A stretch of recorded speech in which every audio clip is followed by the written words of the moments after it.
que hemos visto en el tema de la espiritualidad de Dios, que vamos a soportar este tema en 3 columnas,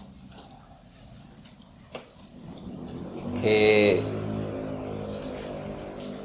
el tema de la espiritualidad de Dios, el tema de la supremacía de Dios y el tema de la simplicidad de Dios. Quisimos ver en primera medida su espiritualidad y vimos y quisimos responder la pregunta: ¿qué es un espíritu?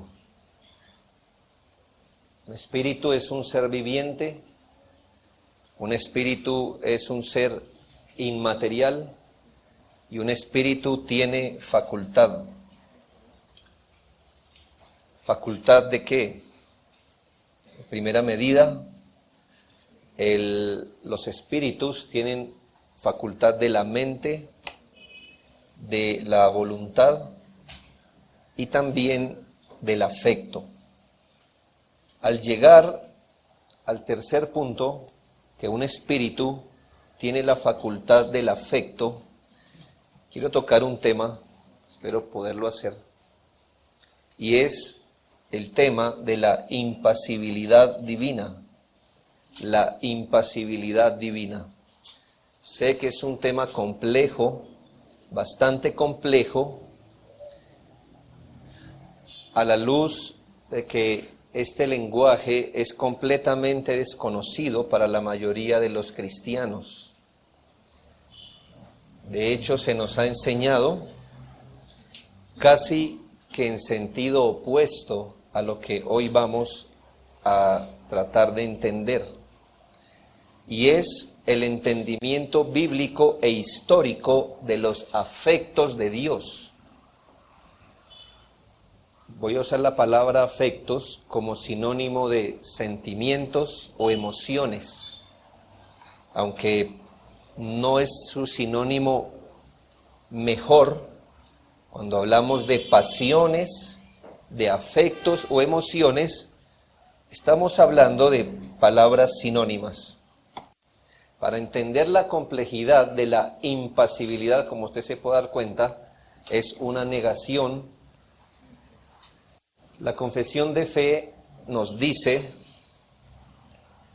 Dios es espíritu purísimo, invisible, sin cuerpo, miembros o pasiones.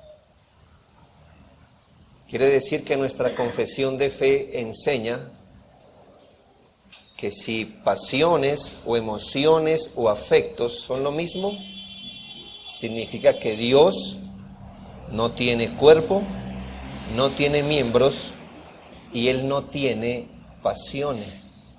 No tiene pasiones. El único que tiene inmortalidad y que habita en luz inaccesible. Así que aquí hablamos del tema de la impasibilidad de Dios. Dios sin pasiones. Dios no tiene pasiones. No las tiene. Yo sé que usted es la primera vez que quizás escucha esto porque nos han enseñado lo que siente, lo que Dios siente, que Dios se hiere, que Dios se alegra y cosas así. Pero hermanos, debemos saber que hemos sido objeto pues de una manera de pensar de Dios un poco humana, digámosle así. ¿Qué dice esta doctrina? Bueno, primero miremos qué significa impasibilidad. Esta palabra impasibilidad, como las palabras que se usaron en su tiempo para entender la teología, viene de un latín, de in, que es una negación, como pasa en nuestro idioma, y pasibilis, que significa capaz de sufrir, experimentar emoción o resultar afectado. Por eso afectos, le llamamos afectos a las emociones o pasiones. De hecho, no sé si usted había entendido así la palabra cuando se habla de la pasión de Cristo. ¿Qué es la pasión? Pasión. Bueno, la capacidad que Él tuvo de sufrir. ¿Ya sabe entonces qué es la pasión de Cristo? Los sufrimientos que Él experimentó. Pero cuando hablamos del ser de Dios, esta doctrina nos dice que Dios no es capaz de sufrir, que Dios no experimenta emociones ni resulta afectado. Es la doctrina teológica que Dios no experimenta afectos, pasiones o emociones. ¿Ya entendemos lo complejo del tema ahora? Bien. Ahí dice el Señor se nos alejó de lo que somos nosotros, ¿verdad? Harto. Bien.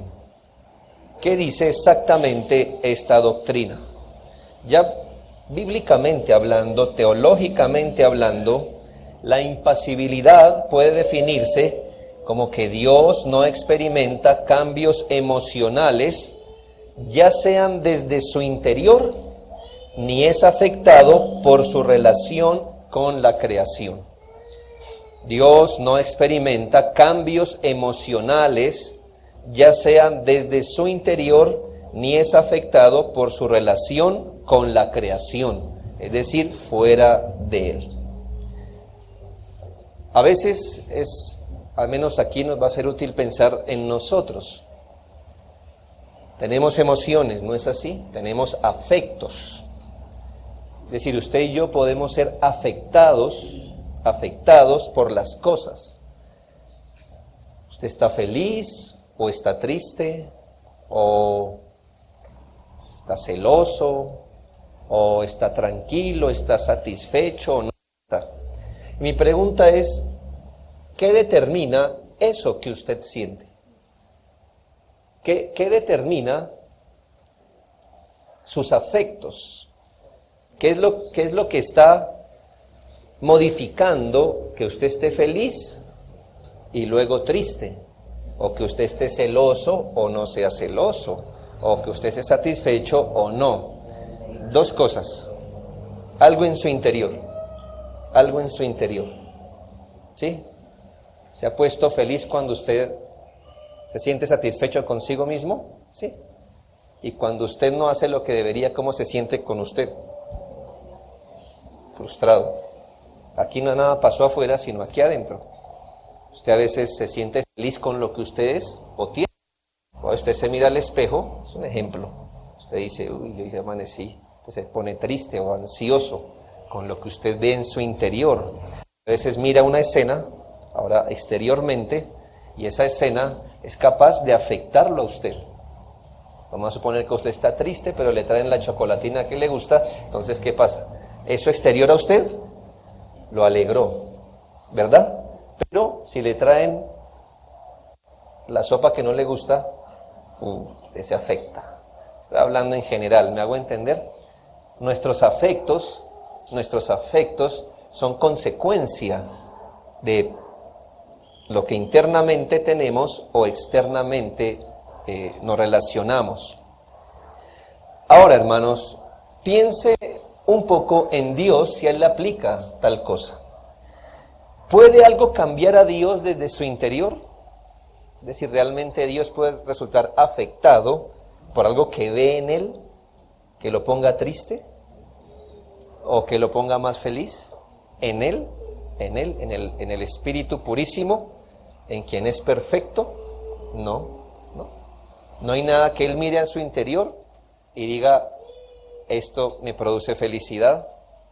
Ni hay algo que Él mire en su interior y le produzca tristeza. Dirá, bueno, pero esa es la más fácil. Y fuera de Él, hay algo que fuera de Él pueda cambiar a Dios, afectarlo, hacerlo capaz de sufrir, moverse emocionalmente. Hermanos, todos los atributos divinos están en Dios de manera perfecta. Entonces podemos responder con buenas inferencias. Es decir, póngase a pensar, hermanos, ¿qué es la inmutabilidad divina? Por ejemplo, no sé si esto lo apunté, por las inferencias no. ¿Qué es la inmutabilidad divina? Pues que Dios no cambia en su ser, ¿me hago entender? Cuidado con definir la inmutabilidad divina con que Él no puede hacer las cosas distintas, eso es distinto. Dios sí puede hacer cosas distintas. La inmutabilidad quiere decir que Él no cambia en su ser, ni en sus propósitos. ¿Ya? Dios no cambia en su esencia. Él cambia en sus actos exteriores, pero no en su esencia. Él no cambia a sí mismo. Si usted lo mira desde el punto de vista de la inmutabilidad divina, Dios no es afectado, no cambia Él. Miremos otro atributo de Él, que es la aceidad. Aceidad significa que Él es absoluto. Bueno, una de las definiciones o consecuencias o implicaciones de su aceidad es entender que Él es absolutamente independiente. Nosotros no podemos entender el concepto porque usted y yo somos absolutamente dependientes, pero Dios es independiente de todo. Quiere decir que Él, para ser quien es, no necesita de nada. Él es suficiente en sí mismo. Él es suficiente. Él genera su propia felicidad, no como nosotros. Nuestra felicidad es dependiente, depende de cosas. Él es independiente. Su ser no necesita de nada para ser quien es. Pensar que Dios es afectado emocionalmente, eso lo haría dependiente de cosas, y no es así. Pero lo que nos debería preocupar sobre todo es si la Biblia habla eso. Y dice Salmo 50, 21, un reproche de Dios: pensabas que de cierto sería yo como tú. Es un reproche al pueblo, son unas palabras que el Señor le dirige al pueblo como diciéndoles: mire, no piensen que yo soy como ustedes. Es un reproche. Nosotros nunca debemos pensar que Dios es igual a nosotros. Es al revés, hermanos. Nosotros somos iguales a Él hasta donde Dios lo permitió que fuéramos, y en la medida que nos cabe a seres finitos. Nunca piense que Dios es como nosotros. Mucha gente dice: pero ¿cómo es posible si yo amo, si yo me entristezco? ¿Y por qué Dios? Por esa razón. Porque es Dios. Porque Él no es como nosotros.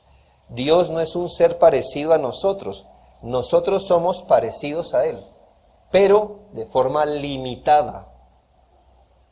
¿Me hago entender? De forma limitada. Si bien reconocemos que la facultad afectiva, el hecho de ser afectivos, nos viene por nuestra semejanza a Él, las Escrituras nos recuerdan que los afectos en Dios son algo inescrutable. No podemos entender cómo Dios siente, cómo son los afectos en Dios. Efesios 3:19 dice: y de conocer,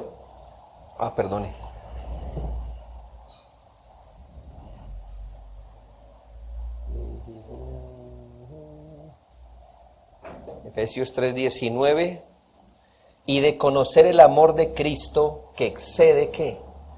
Todo conocimiento. Nosotros conocemos algo del amor de Cristo, ¿verdad? Ese aspecto salvador, y algo de eso conocemos. Pero hermanos, la Biblia dice que el amor de Cristo excede todo conocimiento. Usted no puede decir: como yo amo, así es que Dios debe amar. No, hermanos, te ama de una forma, pero el amor de Cristo excede toda comprensión, excede todo lo que usted pueda comprender. Si usted piensa que conoce cómo Cristo ama, Efesios dice: nadie lo comprende, nadie conoce cómo Cristo ama. Usted puede decir: pero se me hace que es como yo amar a mi hijo. Usted ama a su hijo como un humano ama a un humano, pero no es como Cristo ama a otros. Claro, en algo el Señor nos deja ver cómo es, en algo. Pero hermanos, es como la superficie, ¿me hago entender? Podemos ver el amor de Cristo desde la superficie, pero usted nunca va a entender el núcleo. Como el sol, hermanos. ¿Conoce usted el sol? Podemos decir sí y no. Conocemos del sol lo que vemos y a esa distancia. Pero le aseguro, hermano, que salta al próximo planeta. A ver si me puede responder esa pregunta. No, hermano, el próximo planeta usted se desintegra. Estamos hablando del sol, de un elemento creado, al cual podemos conocer en la superficie y a la distancia, pero no en profundidad. Hermanos, si eso pasa con el sol, que ni siquiera es la estrella más grande que existe, estamos hablando de Dios. Dice, conozco el amor de Dios en Cristo. Sí, claro, algo y hasta allí. Pero el amor de Dios, el amor de Cristo excede todo conocimiento. Hay un sentido en que podemos decir, ¿conoce usted el mar? Sí. Otro sentido en que usted puede decir, no. Hay un mundo abisal donde todavía el ser humano no puede meter ni siquiera las máquinas por la presión del agua. Hay cosas, hermanos, que todavía no conocemos, mucho menos vamos a decir, no, yo sí sé, Dios. No, bueno. 1 Timoteo 6:15, me parece que es el texto, hermanos, reina, con las que entendemos que Dios es impasible. Dice, ¿cómo le llama este texto a Dios? Él, no sino Él, bienaventurado y solo soberano Rey de reyes y Señor de señores. ¿Recuerda usted cómo definimos la bienaventuranza? ¿Qué es ser bienaventurado? Dichoso, muy feliz, completamente bendecido. ¿Ya? Dice la Biblia que Dios no es bienaventurado, sino Él bienaventurado. ¿Qué le falta al bienaventurado para ser dichoso y feliz? Nada. Él es completamente feliz. Él está completamente satisfecho en Él, consigo mismo. Ser bienaventurado es ser completa y absolutamente feliz. Pero aquí nos dice, no que Él, como nos pasa a nosotros, que expresando tal cosa somos bienaventurados. ¿Cierto? Si tal cosa, entonces somos bienaventurados. No, Él es bienaventurado y Él es Él bienaventurado. ¿Puede ser más feliz el bienaventurado? No, porque si puede ser más feliz, entonces no era bienaventurado. ¿Me hago entender? ¿Puede ser más feliz el que es absolutamente feliz? Pues no, porque si todavía puede ser feliz, entonces no era absolutamente feliz. ¿Y puede estar triste el absolutamente feliz? Pues no, porque es absolutamente feliz. No es un juego de palabras, hermano. Solo que o le atribuimos al Señor la perfección o se la quitamos todo. Si Él puede ser más feliz de lo que es, entonces no es Él bienaventurado. Es bienaventurado, pero no Él. No puede ser más feliz de lo que hoy es. Y no puede ser menos feliz, o no sería Él bienaventurado. Las emociones o afectos vienen cuando algún objeto o asunto percibido afecta nuestro ser, sea nuestra mente, nuestra voluntad. Cualquier cosa puede llegar a cambiar nuestro estado de ánimo, nuestros afectos. Dios no puede sufrir, cambiar o mover su ser. Dios no puede experimentar ningún cambio en su ser, como la tristeza o el arrepentimiento, por ejemplo. Vamos a pensar en algo dentro de Él. ¿Cómo puede ser un ser satisfecho en sí mismo, en su misma esencia, moverse para alegría o tristeza por algo externo a Él?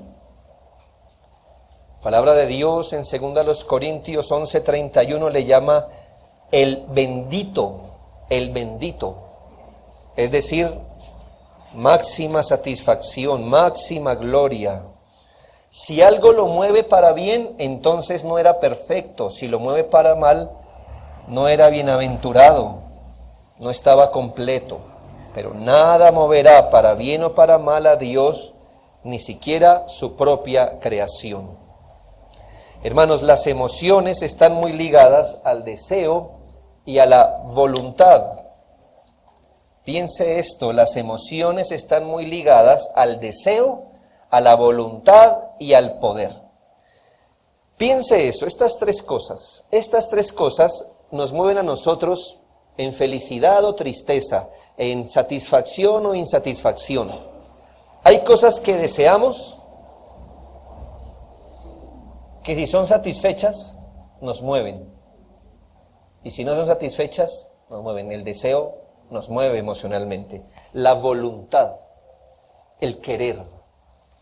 ¿Me hago entender? Si las hacemos, nos producen satisfacción o no. Si no las hacemos, igual. Y el poder hacer algo nos da satisfacción o no poderlo hacer. Hermanos, deseo, voluntad y poder, todo está perfecto en Dios. Él todo lo que desea, lo hace y tiene el poder para hacerlo. ¿Qué lo moverá a la tristeza? O a la frustración, o al arrepentimiento. ¿Qué lo puede mover a él? ¿Qué emociones tendrá el que todo tiene? El que su deseo siempre se ha hecho, el que todo hace de acuerdo a su voluntad y que tiene todo poder para hacer cuanto quiere y que ya era bienaventurado desde antes de la creación. ¿Me hago entender, hermanos? Esto puede rezarse del hombre o predicarse del hombre, pero no de Dios. ¿Por qué se pondría triste Dios? Piense en algo. ¿Qué lo pondría triste? No, la infidelidad de este. Pero hermanos, aun si este otro fuera infiel, ¿quién es el que endurece o ablanda? ¿Él? ¿Y por qué lo hace? Por su buena voluntad. Si él ablanda a alguien, se cumple su voluntad. Si él lo endurece, se cumple su voluntad y él está satisfecho con su voluntad. Él está feliz con todo lo que hace. ¿Se arrepentirá Dios de algo? Es decir, el ser perfecto que diga, ¡ay! Como nosotros, ¿verdad? ¿Por qué se arrepiente usted? Porque intentó hacer algo y le salió como no era. ¿Le aplica a Dios? No le aplica a Dios. Porque no tuvo capacidad para hacer lo que quería. ¿Le aplica a Dios? No le aplica a Dios. Porque se frustra. Usted se arrepiente por frustración, porque la cosa no le salió como le quería. ¿Qué dice la Biblia de Dios? Que desde el Edén todo se le frustra a Dios. No, exactamente ha hecho todas las cosas de acuerdo al designio de su voluntad. Dice un teólogo, aquellos que predican cualquier cambio en Dios, ya sea respecto a su esencia, conocimiento o voluntad, disminuyen todos sus atributos, como su independencia, su simplicidad, su eternidad, su omnisciencia, su omnipotencia. Esto le roba a Dios su naturaleza divina y a su religión la base firme y reposo seguro. Bien, quiero que entienda unos asuntos de entendimiento que me parece útil al analizar este tema. Quiero hablarle de la vía de la eminencia. Cuando los teólogos han querido tener un entendimiento bíblico de Dios y han querido explicar cómo la Biblia habla de Dios, han tomado lo que se llama la vía de la eminencia, que quiere decir la vía de negación y luego la eminencia. ¿Qué es la vía de negación? La vía de negación es que a veces resulta más fácil definir lo que es Dios con el recurso de hablar de lo que Él no es. Cuando los teólogos han querido definir un poco lo que la Biblia dice de Dios, a veces es más fácil definirlo a la luz de lo que Él no es. Mire que así se entiende mejor. Dios es infinito. Es una negación. ¿Qué quiere decir? Que Él no es algo, no es en este caso finito. Y así creo que lo entendemos mejor, porque para nosotros es más comprensible la finitud. Pero por la vía de la negación, Él es inmortal. ¿Sí lo nota? Conocemos la mortalidad, pero Él por la vía de la negación es no mortal. Él es incorpóreo, Él es inmutable, Él es incomprensible. Bueno, la impasibilidad entra en este entendimiento de la vía de negación. Es decir, ¿cómo podemos entender los afectos de Dios? Entendémoslo por la vía de negación. Él es impasible. Por otro lado, positivamente se habla de la vía de la eminencia, y otros teólogos, para tratar de explicar lo que la Biblia dice de Dios, han optado por la vía de la eminencia. ¿Qué significa? Que entienden que cuando se nos describe a Dios en términos de virtudes humanas, cuando Dios es descrito en términos humanos, se reconoce que se está hablando de virtudes que existen original, eterna, esencial, perfecta o eminentemente en Dios. ¿Y por qué esto, hermanos? Aquí los teólogos son sensibles a que la Biblia nos habla en un lenguaje. ¿En qué lenguaje nos habla la Biblia? La Biblia nos habla en un lenguaje humano, porque la Biblia fue dada a los humanos. Y cuando la Biblia define a Dios en términos humanos, no es para que usted y yo entendamos que Dios es como un humano, sino para que lleguemos a la conclusión que esa descripción que nos da de Dios está en Dios de una forma absoluta, completa, perfecta y eminente. Hablemos, por ejemplo, del amor de Dios. ¿Sí ve? Es un lenguaje humano, lo entendemos. Dios ama, perfecto, Dios ama. Pero hermanos, cuando la Biblia usa ese recurso para hablar de Dios, quiere simplemente mostrarnos que ese amor en Dios está en una categoría eminente, que el amor existe en Dios original, es decir, Él no obtuvo amor, no aprendió a amar, está originalmente en Él, está en Él eternamente, esencialmente, perfectamente o eminentemente. Este lenguaje que usa la Biblia para referirse muchas veces a Dios de forma humana se ha llamado por los teólogos antropomorfismos.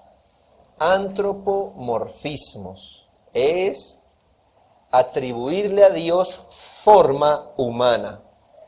Y cuando se habla de los afectos de Dios, se ha usado el recurso del antropopatismo. Antropomorfismo. Les hablé que Dios es espíritu. ¿Recuerda una lección pasada? ¿Qué quiere decir? Que Dios no tiene forma, ni cuerpo, ni nada. Pero ¿por qué la Biblia nos dice de las alas de Dios? O los ojos de Dios, o los pies de Dios, o que Él está sentado, o que Él oye, o que Él bufa, respira cuando se va a vengar de sus enemigos?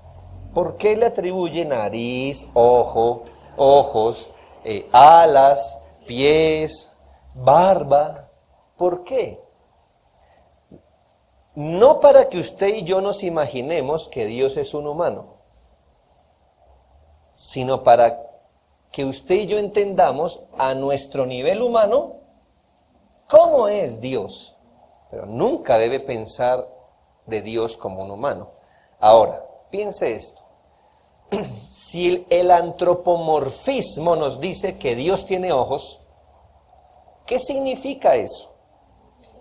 Que todo lo conoce. Pero para que usted y yo lidiemos con eso, ¿qué dice? Los ojos de Jehová están sobre toda la tierra. Pero eso no está para que usted diga, ¿y de qué color tendrán los ojos Dios? es un recurso, porque la Biblia no fue escrita para que Dios la entendiera, sino para que nosotros entendiéramos a Dios. Cuando la Biblia dice que Dios tiene alas o nos cubre con sus alas, ¿qué quiere decir eso realmente? Muy bien, el poder de Dios. Pero ¿cómo lo entiende usted mejor? Que bajo sus alas, pero nunca piense que Dios tiene alas. Son gigantes. Es una forma humana de decir que Dios protege a su pueblo, que en su poder Él ejerce y controla todas las cosas para proteger a su pueblo. Cuando la Biblia nos habla de Dios de forma humana, está usando un recurso. ¿Para qué? Para que usted y yo entendamos cómo es Dios. Pero por la vía de la eminencia, ¿qué deberíamos pensar? Que no es como nosotros, es una forma de ayudarnos a entender el ser incomprensible de Dios. Hablemos del antropopatismo, cuando se le atribuyen emociones a Dios. ¿Ve? Emociones a Dios. Si dice la Biblia que Él se ríe o se pone feliz, ¿qué estaremos tratando de decir? Más complejo, ¿no? Bueno, es lo mismo. Cuando la Biblia nos dice que Él se complace en algo, nos está mostrando la Biblia la posición moral de Dios, que Él tiene desde la eternidad. ¿Me hago entender? Es una forma de decir que nos está diciendo que tal cosa es buena. Cuando la Biblia dice que Él se complace en algo, nos está mostrando cuál es su posición moral frente a algo. Pero esa posición moral no le vino cuando usted hizo eso. Esa posición moral la tiene originalmente desde la eternidad. Cuando le dice la Biblia que Él aborrece algo, no está diciendo que usted es capaz de lograr que el Señor se ponga bravo y lo odie, sino que está mostrando la posición moral y eterna que Él tiene con respecto a lo que usted hace. Sí, esa es su posición moral. Él desaprueba el mal. Pero hermanos, yo no voy a ir más allá a explicar esto, porque la Biblia fue escrita en lenguaje antropomórfico y antropopático para que usted y yo entendiéramos. Lo único que quiero salvarlo no es de ese lenguaje, porque la Biblia está llena de ese lenguaje. Yo soy Jehová tu Dios fuerte y celoso. Celos, ¿verdad? Porque Él aborrece el sacrificio de los impíos. Aborrece, ¿verdad? Y yo no quiero pelear con el lenguaje ni antropomórfico ni antropopático de la Biblia, porque así fue inspirada.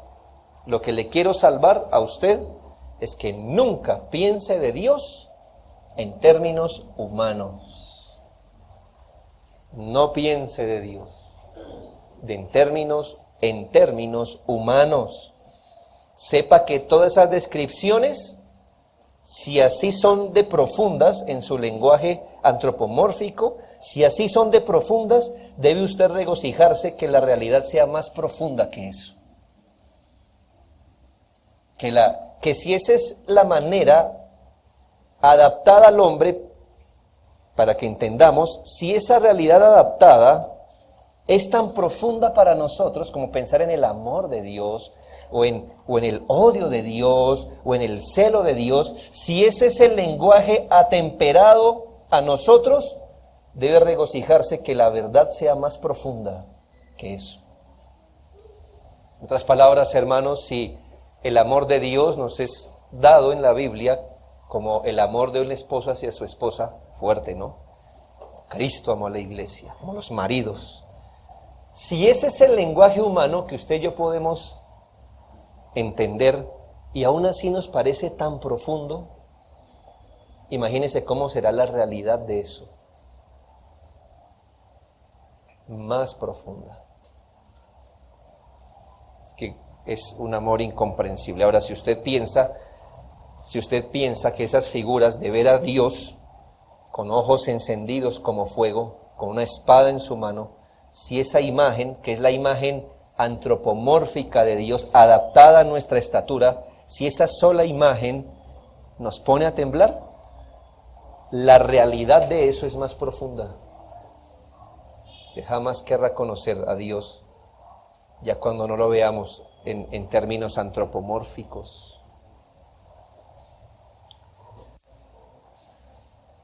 Tengo una máxima donde creo que vamos a poder entender,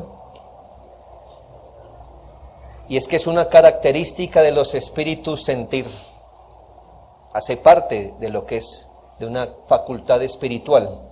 Pero hermanos, aprenda esto. Todos los espíritus sienten de una manera consistente con su naturaleza. Nosotros sentimos como siente el hombre.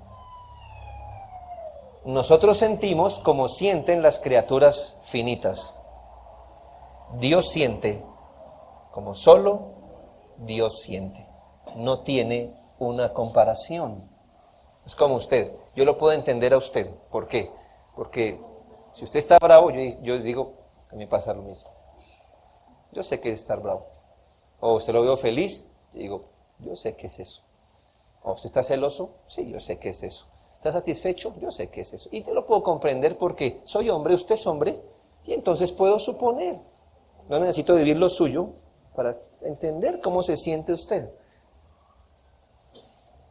Pero Dios siente solo como Él siente.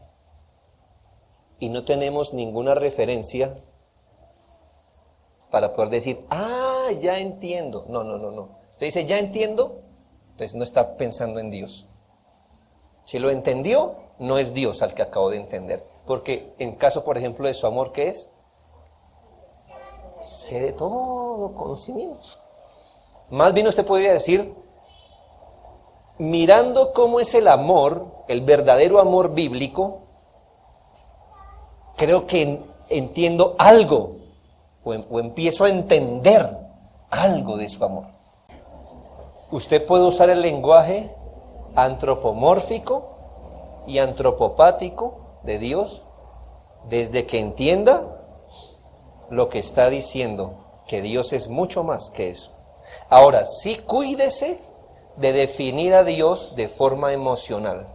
Cuidado con esto. Pero hermanos, entiendan que cuando hablamos del amor, el celo, el aborrecimiento, el arrepentimiento y todos los afectos de Dios, están en Él de una manera como solo están en Él, y que nosotros solo las podemos conocer por un leve reflejo de lo que tenemos. De lo que tenemos. Pensar que usted tiene el sol en un cuarto oscuro es mentira. Lo que le llega al cuarto oscuro es un rayo de sol.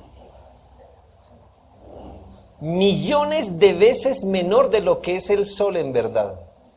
Pero un rayo de sol es capaz, hermanos, de alumbrar esta habitación aun si apagáramos las luces. Un rayo.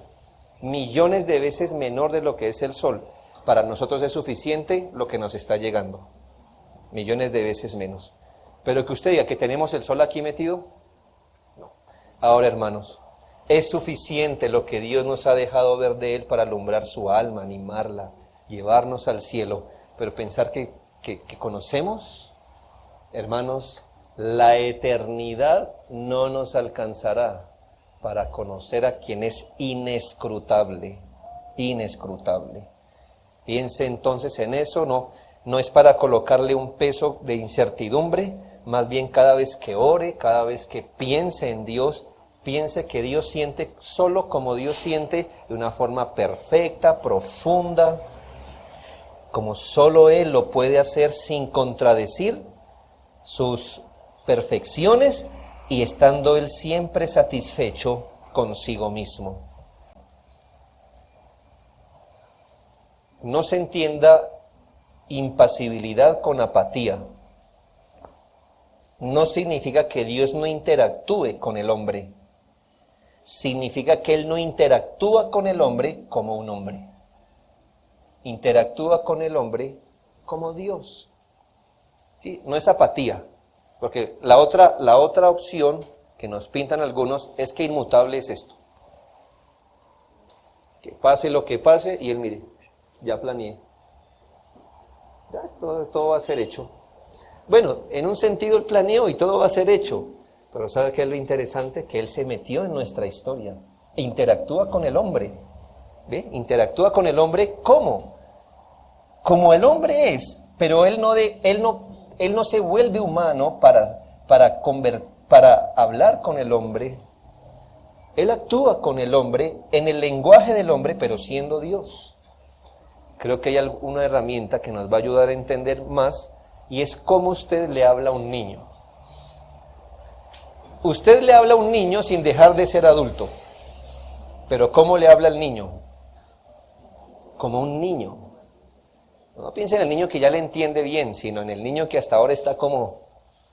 ¿Cómo le explicaría a usted a un niño algo, un principio? No sé. Usted trata de usar las palabras más adecuadas e infantiles. Usted no le va a hablar, por ejemplo, de la perpendicularidad de algo, ¿verdad? No. Usted quizá va a hablar de unos asuntos. ¿Me hago entender? Entonces, hermanos, Dios es inmutable, es impasible, pero no es apático. Él trata con nosotros, pero no trata con nosotros dejando de ser Dios, pero descendiendo a nuestro nivel de humano finito e interactúa con nosotros y nos trata en nuestro nivel sin dejar de ser Él. ¿Qué debemos aprender? Que grande es su misericordia, pero que Él es más de lo que usted y yo podamos llegar a entender. En el caso de las emociones de Dios, no hay nada involuntario o irracional ni fuera de control en sus afectos.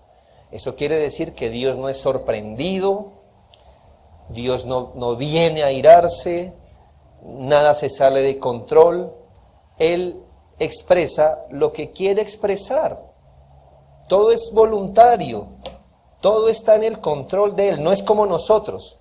Usted planea hoy ser feliz, de pronto escucha algo, le hacen algo y ya vea, involuntariamente cambia. Dios es deliberado en lo que siente, pero Él siente como solo Él siente. Nada le inflige dolor, nada le proporciona sufrimiento o angustia. Es a nosotros, nuestra es la angustia, nuestro es esto. Quizás lo mayor que pudiéramos decir es que empezamos a valorar un poco más profundamente la encarnación de Cristo. Porque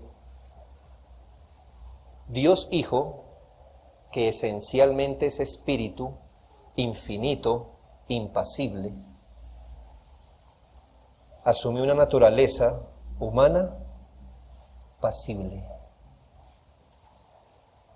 Sintió, se alegró y lloró y se atormentó y se angustió. El Dios Hijo tomó una naturaleza sobre sí, una naturaleza pasible. Qué interesante, ¿no? Es 100% Dios, impasible. 100% hombre, pasible. Qué cosa, ¿no? Saltamos de un misterio a otro, a otro. El Dios que no siente, tomando una naturaleza que siente.